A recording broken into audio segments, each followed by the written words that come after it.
Act 3. Easter Eve. Musical prelude. Haydn, 7 Words of the Redeemer. Number 5, Adagio. The curtains are drawn back, disclosing grey, misty weather. The door on the street is closed. The stove is alight, and Eleonora sits beside it holding a bunch of hepatica. Benjamin comes in from the kitchen. Eleonora. Where have you been all this time, Benjamin? I wasn't long. I've missed you. Well, where have you been, Eleonora? I went to the market and bought these flowers. Now I'm warming them. They were frozen, poor things. And where's your son now? Behind the mist. There are no clouds today, only mist from the sea. It smells of salt. Did you see if the birds were still alive? Yes. Not a single one can fall to the ground unless God wills it.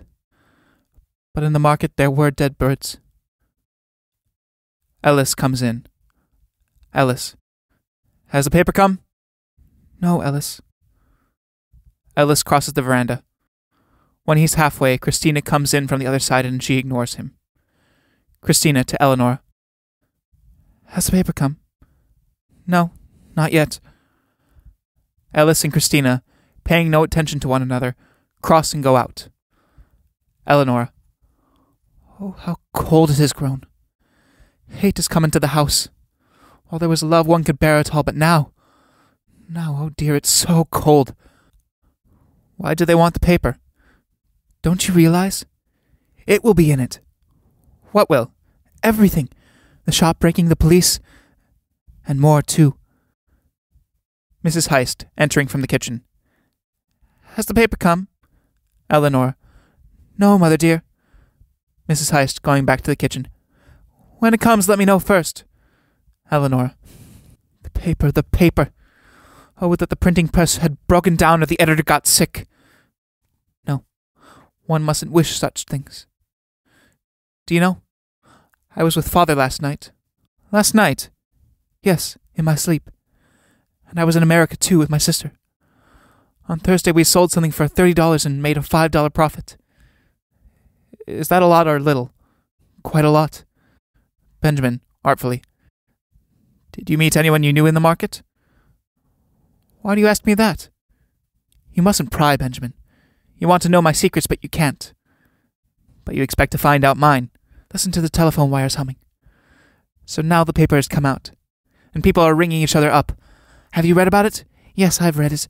Isn't it frightful? What's frightful? Everything. The whole of life is frightful. But we have to accept it all the same. Look at Alice and Christina. They're so fond of one another, yet they hate each other. So much that the thermometer drops when they walk through the room. Yesterday Christina went to the concert, and today they aren't speaking. Why? Why? Because your brother's jealous. Don't say that word. What do we know about it anyway? Except that it's an illness and therefore a punishment. One mustn't touch evil, or one may catch it. Look at Ellis. Have you noticed how changed he is since he began reading those documents? About the trial? Eleonora, going over to the writing table. Yes. It's as if the evil in them had gotten right into his soul and flamed out his face and eyes. Christina feels it, and so as not to catch his evil, she's put on an armor of ice. Oh, these documents. If only I could burn them. Cruelty and lies and revenge pour out of them. That's why you must keep evil and dirty things away from you, Benjamin. Away from your lips and your heart, too. What a lot you see in everything. Eleonora, after a pause. Do you know what's in store for me? If Ellis and the others find out it was I who bought the daffodil in such an odd way, what will they do to you? I shall be sent back. Back to that place I came from. Where the sun doesn't shine, where the walls are white and bare like a bathroom. We're here only weeping and wailing, where I lost a whole year of my life. Where do you mean? Where you are tortured worse than in prison. Where the damned dwell, where unrest has its home, where despair keeps watch day and night. A place from which no one ever returns. Did you say worse than prison? In prison you are condemned. But there you are doomed. In prison you are examined and heard. There you are unheard. Poor daffodil, the cause of it all. I meant so well and did so badly. But why don't you go to the flower shop and explain how it happened? You're just like a lamb going to the slaughter. When it knows it has to be slaughtered, it doesn't complain or try to run away. There's nothing it can do. Ellis enters, a letter in his hand. Ellis. Hasn't the paper come yet? Eleonora. No, brother.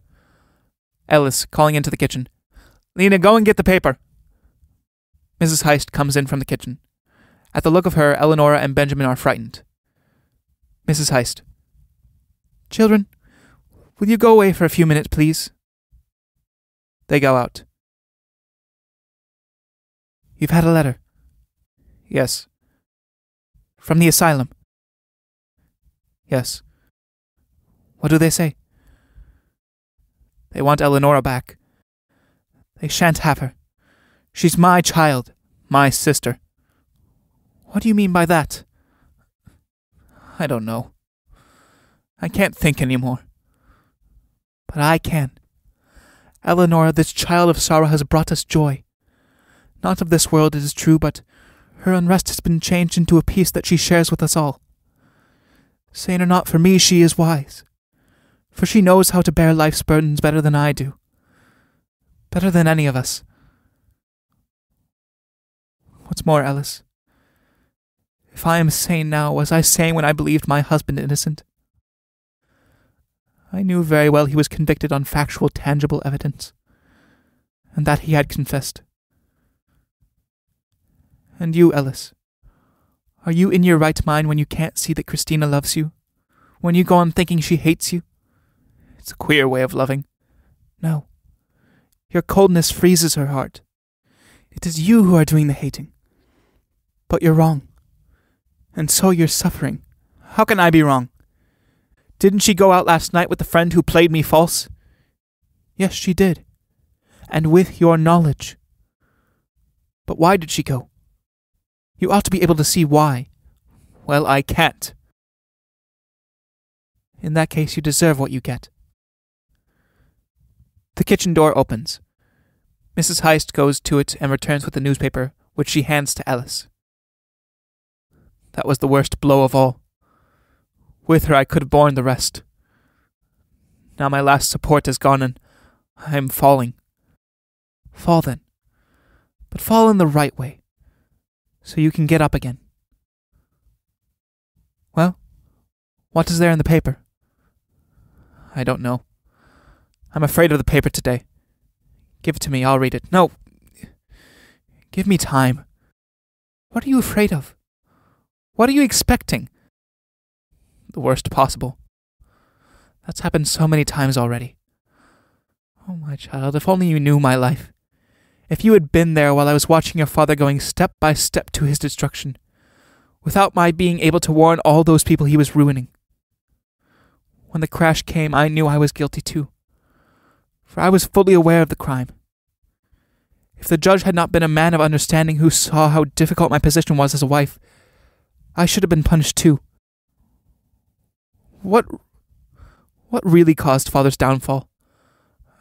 I've never understood. Pride, as with us all.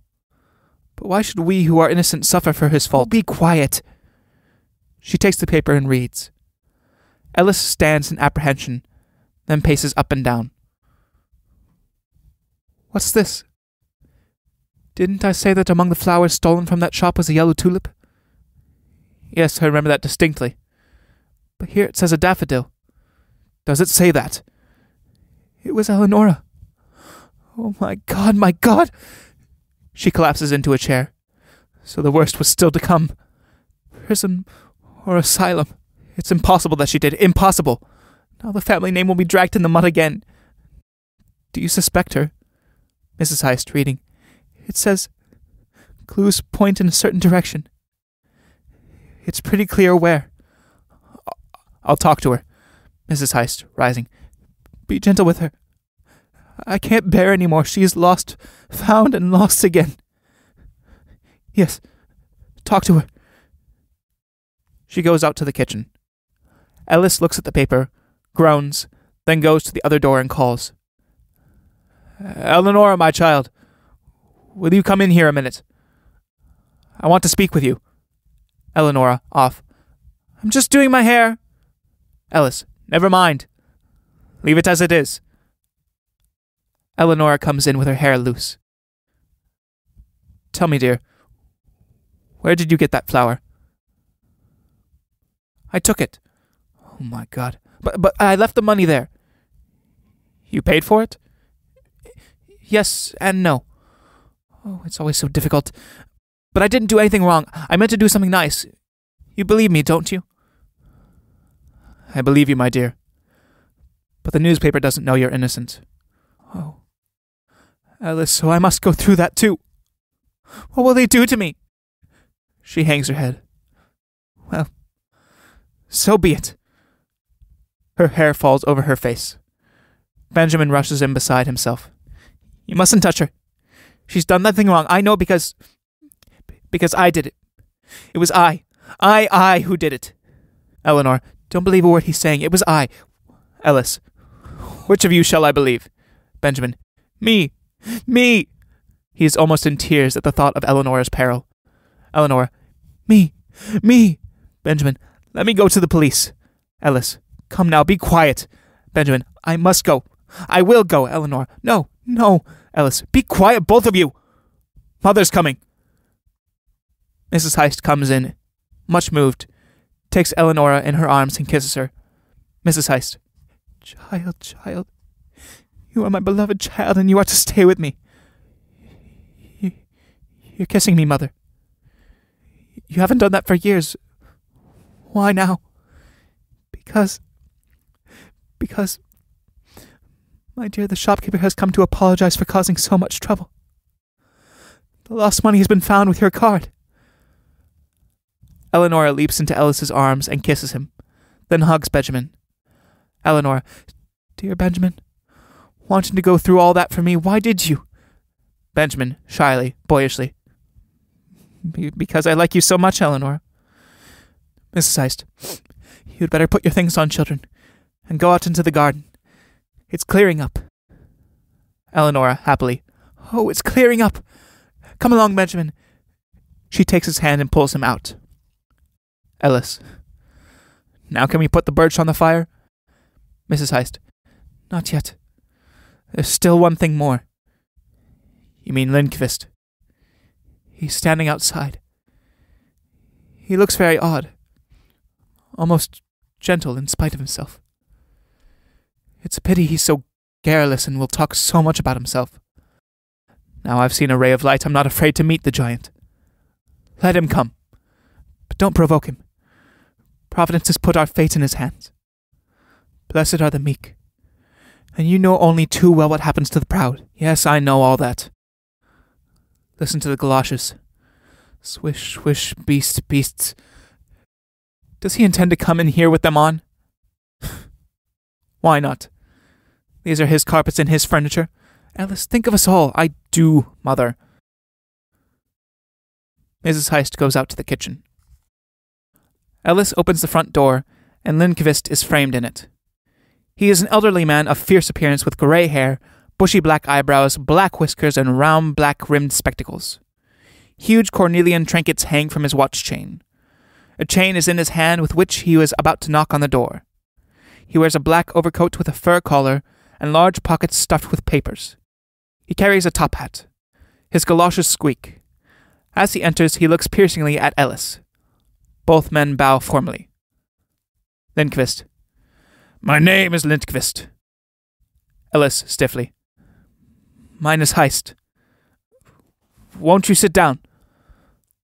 Lindqvist sits by the sewing table and stares at Ellis. What can I do for you? Lindqvist, formally. I had the honor to announce my intention to call yesterday evening, but on second thoughts I decided it not fitting to talk business on Good Friday. Ellis. We are very grateful. Lindqvist, sharply. We are not grateful. However, on Thursday I happened to pay a visit to the governor. Pauses, and watches to see the impression that makes on Ellis. Do you know the governor? Ellis, casually. I have not had that honor. Then you shall have that honor. We talked about your father. I can well believe it. Lindqvist, putting a white document on the table. And I got this paper from him. I've been expecting this for a long time. But before we go further, may I take the liberty of asking a question? Lindqvist, curtly. Certainly. Why don't you deliver this order to the official receiver, so that at least we may be spared this long and painful execution? So that's the line, young man. Young or not, I don't ask for mercy, only for justice. Lindqvist, balancing the paper on the rim of the table. So that's the line. No mercy. You see this paper? Balancing here on the edge of the table? Now I take it back. Justice, you say, nothing but justice. Now listen, my friend. Once upon a time I was robbed. Robbed in an unpleasant way of my money. When I wrote politely asking you when it would be convenient for you to settle, you answered me rudely. You treated me as if I were a usurer bent on robbing the widowed and the fatherless, whereas it was I who was robbed and your people were the robbers. But since I have some sense, I was content to answer your rude abuse civilly, though sharply. You know my blue notepaper, eh? I can get it officially stamped too when I wish, but I don't always wish. Looks round the room. If you please, the furniture is at your disposal. I wasn't looking at the furniture. I was wondering if your mother was in. I presume she loves justice just as much as you do. I hope so. Good. Do you realize that if the justice which you esteem so highly had taken its course, your mother, as an accessory to the crime, would have been convicted under common law? Oh, no. Oh, yes. And it's not too late even now. He takes another paper, a blue one from his pocket, and puts it on the table. My mother! Look, now I'm balancing this paper on the edge. It's certainly blue, but it's not stamped yet. Almighty God, my mother. It's happening all over again. Yes, my young lover of justice, everything happens all over again. That's how it is. If I were now to ask myself this question, you, Andrew John Lindqvist, born in poverty and brought up in toil and privation, is it right that you, in your old age, should deprive yourself and your children, mark that, your children, of the means of support which you, by your industry, foresight, and self-denial, mark that, self-denial, have saved up farthing by farthing? What are you to do, Andrew John Lindqvist, if you want to be just? You robbed nobody, yet if you object to have being robbed, you'll have to leave town. Nobody will have anything to do with the hard-hearted man who demanded his own back. But then you see, there is a charity which runs counter to the law and is above it. That is mercy. You're right. Take everything, it belongs to you. I have the right, but I dare not exercise it. I will think of your children and not complain. Lindqvist, putting the paper away in his coat pocket. Good. Then we'll put this blue paper back too. Now, we'll go a step further. Excuse me, do they really mean to prosecute my mother? We will go a step further first. So you don't know the governor personally? No, and I don't want to. Lindqvist, taking the blue paper out again and waving it. Come. You see, in their young days, the governor and your father were friends, and he would like to make your acquaintance. Everything happens again. Everything. Won't you call on him? No, the governor. Ellis, rising impatiently. Can't we talk about something else? You must be polite to me. I am defenseless. You have public opinion on your side, and I have nothing but justice. What have you got against the governor? He doesn't like bicycles and working people's colleges. That's one of his eccentricities. We needn't exactly admire people's eccentricities, but we can get over them. Get over them and keep to essentials. We're all human, and in life's crises we must take one another as we are, with all our faults and weaknesses. Swallow each other neck and crop. Go to the governor. Ellis. Never. Is that the kind of man you are? Yes. That's the kind. Lindqvist, rising and walking across the room, his galoshes swishing and waving the blue paper. Worse and worse. I'll begin from the other end. A revengeful person intends to bring a charge against your mother. This you can prevent. How? By going to the governor. No! Linkivist, taking hold of Ellis by the shoulders. Then you are the most contemptible creature I've ever met in my life. Now I shall go to your mother. No, don't do that. Then you will go to the governor? Ellis murmurs. Yes. Say that again, louder. Yes. Then that's settled. Puts down the blue paper beside Ellis. There's that paper. Ellis takes the paper without reading it. Now we come to number 2, which was number 1. Shall we sit down? They sit as before. You see, if only we go to meet each other, the road is just half as long. Number 2. My claim on your household effects. Have no illusions, for I neither can nor will give away what is property of my family. I shall extort my claim to the last farthing. Ellis. I understand that. Oh, you understand, do you? I didn't mean to be offensive. No, I quite realize that. He puts on his spectacles and glares at Ellis. Beast. Angry beast, swish, swish. And the Cornelian charms the colour of flesh. The giant from Skinflint Mountain who doesn't eat children, only frightens them. I'll frighten you, I will. I'll frighten you out of your wits. I'll have the value of every stick of furniture. The inventory is here in my pocket. And if a single item is missing, you'll be clapped into Gallo where the sun never shines, nor Cassiopeia. Yes, I can eat children, and widows too when I'm provoked. Public opinion? Bah! I'll just move to another town, that's all. Ellis is speechless. You had a friend called Peter. Peter Holmblood. He was a linguist, and your pupil in languages. But you wanted to set him up as a sort of prophet. Very well. Peter denied you. And the cock crew twice, isn't that so? Ellis is silent. You can't really rely on human nature, any more than on the nature of matter or of thought. Peter was faithless. I don't deny it, and I don't defend him. Not on that point. But the human heart is fathomless. It has layers of gold and dross.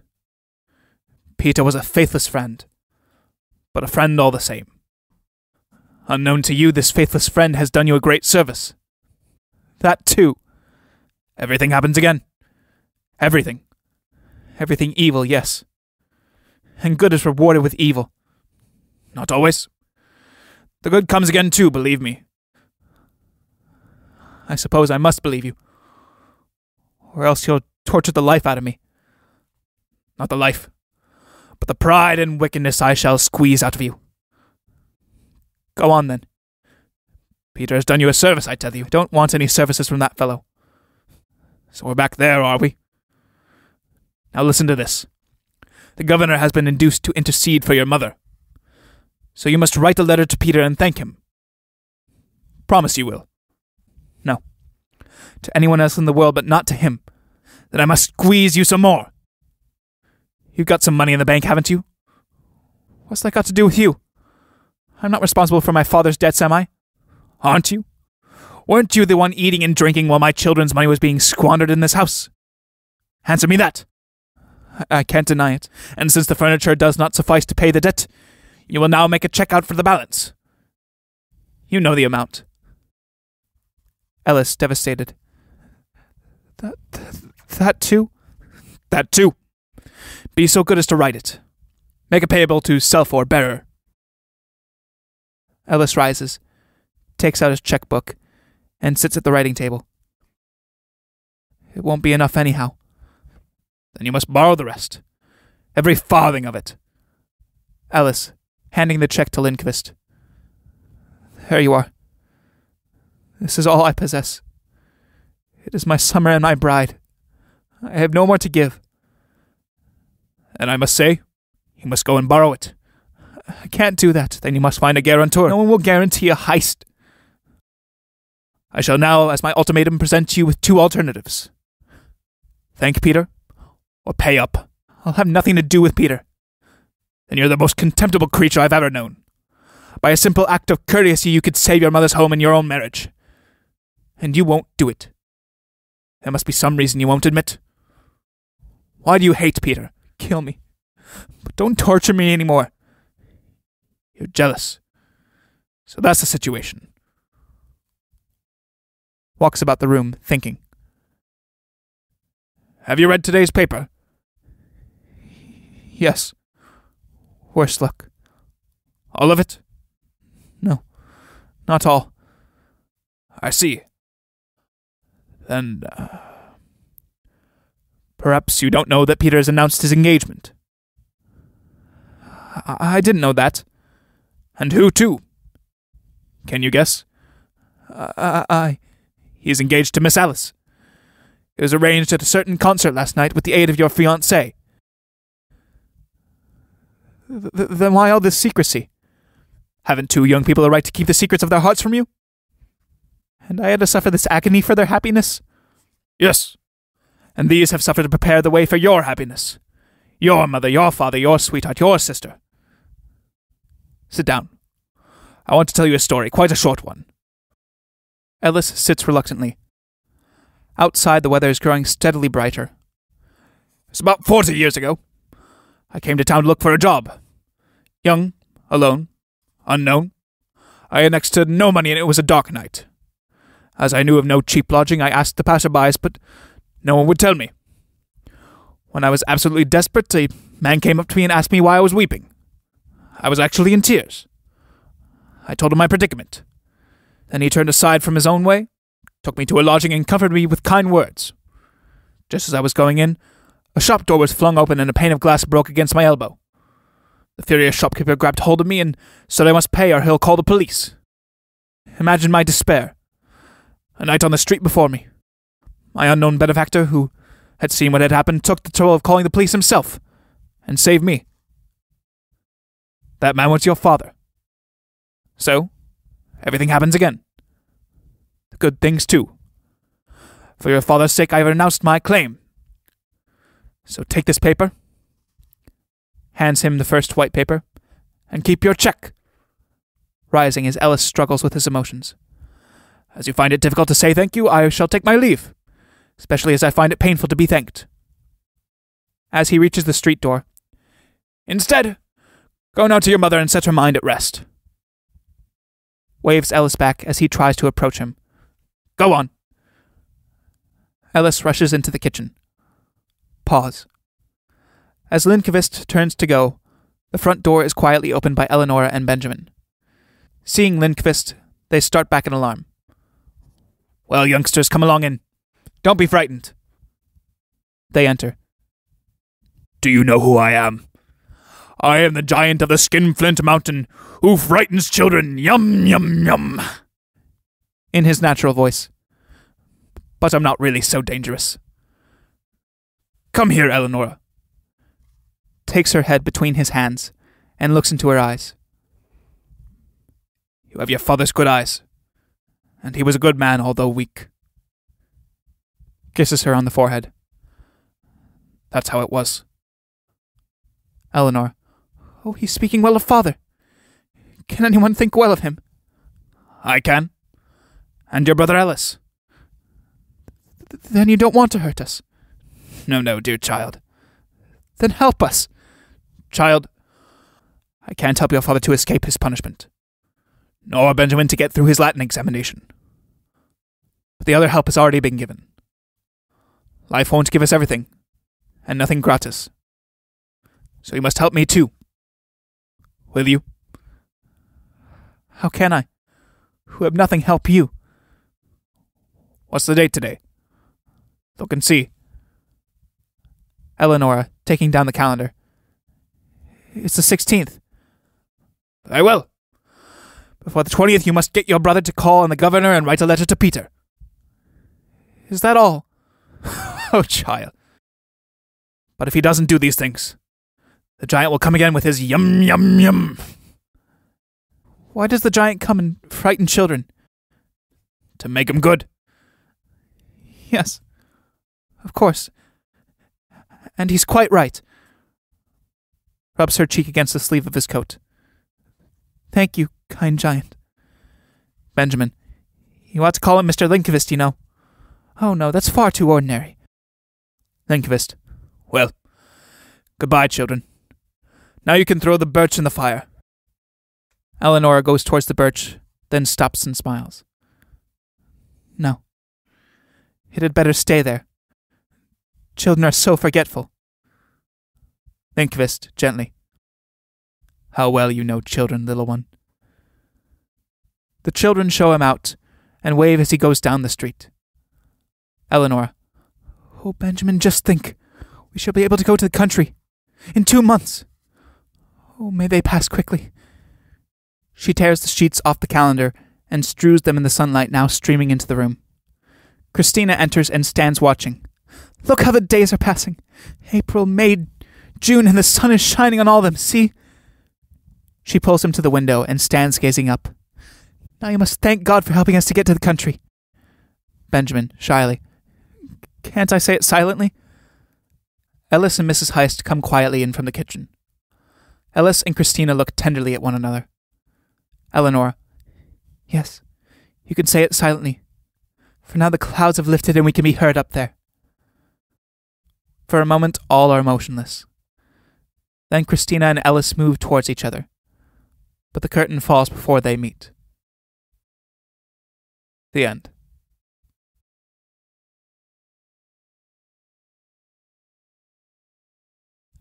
And that is the end of August Strindberg's Easter, a play in 3 acts.